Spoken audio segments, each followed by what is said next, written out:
I don't know how to say it, but the best team in the West, the team left standing longest in the playoffs. I've got the Phoenix Suns at my number one spot for the West. I think they have the depth I talked about, guys like Cameron Johnson, Cam Payne, really awesome players to have coming off the bench who can create their own offense, and guys who will be able to slot in if you see an injury to Chris Paul. Devin Booker, I think, going to have a massive chip on his shoulder after last year's playoffs and have a little more of that Mamba mentality.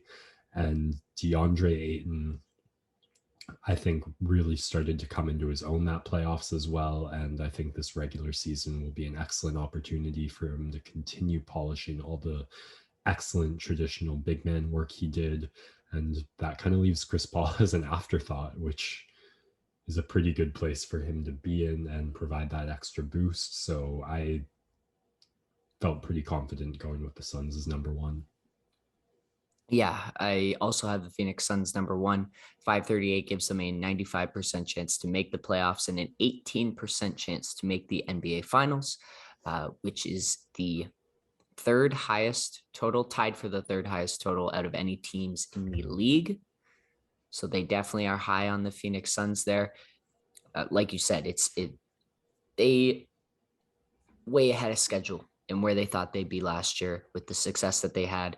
And now that's a team that knows they've been there. So they're going to come into this season with the hunger, knowing that they were so close and they missed out, and they know they have playoff success, and they're going to be really successful during the regular season with how they are able to defend and how Chris Paul just gets you wins on a night-to-night basis with the small things that he does and how he controls the game, how he dictates every aspect of the game. I think a big move that they had was JaVale McGee to really shore up that backup center spot. They just didn't have one last year behind DeAndre Ayton, and was a big reason why Giannis just annihilated them in that final series. So they have plugged that hole, and they have a pretty solid 10 that they can roll with. And I wouldn't be surprised if they tooled a little bit more and added a buyout guy or two.